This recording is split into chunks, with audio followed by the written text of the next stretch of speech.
Okay, so we're watching the third season of You, and I'm going to share all my thoughts with you. This will include spoilers, of course. And broilers. And broilers. So, Loki thinks that because it goes in a completely different direction than the book, that it's just going to be awful. But we're going to see. Oh, there's a montage of, like, his past shit, including him pushing some guy off a balcony, and I'm just like, what you say? And my Trent Muse is like, would you please stop that? It's triggering. And I'm like, hashtag triggered. Loki says my Trent Muse is Trentally disturbed. Oh my god, they're in NorCal. They moved from SoCal to NorCal. I live in NorCal. Ooh, okay, I'm really gonna enjoy this now. Okay, fucking bitch sounds exactly like Rebecca Bunch. Ooh, love's a monster even though she's exactly fucking like me. Ooh, I have to stay in this sumptuous prison and it's so horrible because it's a suburb and I get to live in this gorgeous house with a pool and, you know, ugh. How didn't he know that it was a boy before? I guess Love just assumed it was a girl and they just, like, went with that, but... How is he fucked? Yeah, and Loki's like, oh, well, how is he fucked? I don't understand, because as soon as Joe hears that he has a son, he's like, oh, I'm fucked. And I'm like, what?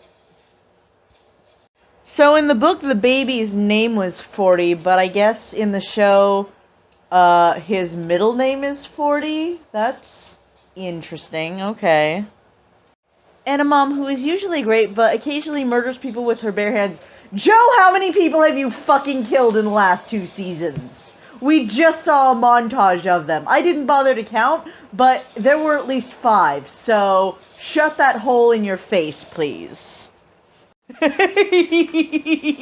Looks like no one told Joe that you need to put a wipe down over the baby's penis when you're changing it.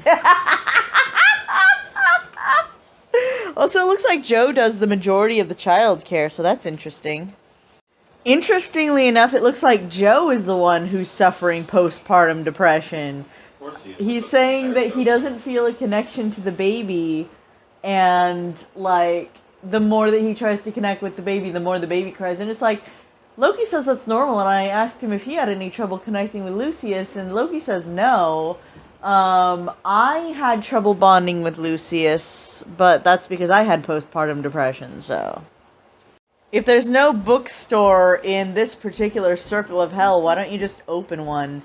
I mean, you've got the Quinn blood money. You could afford to open a bookstore. Of course, I'm not sure they'd let you send the profits to Ellie, which is kind of a problem. I still don't understand what the problem is. Although, considering he's in a suburb of San Francisco, he could just go to a bookstore in San Francisco. They have plenty.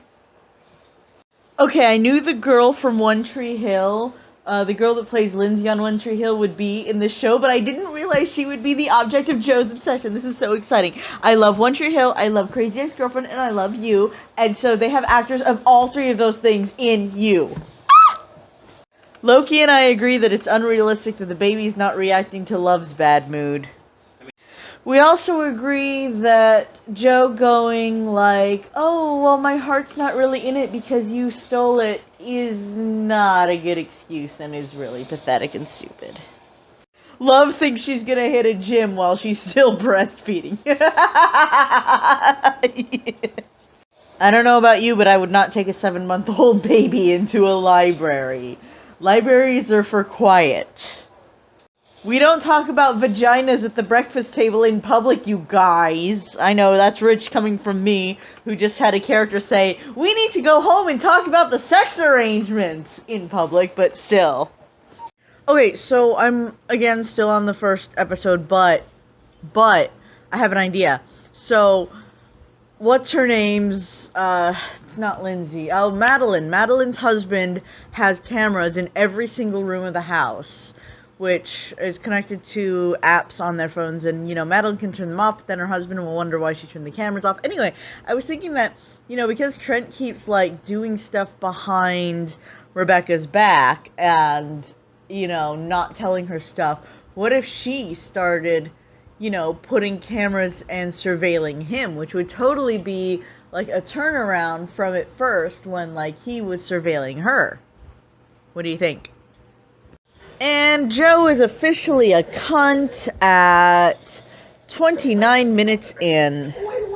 Well, Miss One Tree Hill didn't last long. Good thing, because the actress kind of aged like milk.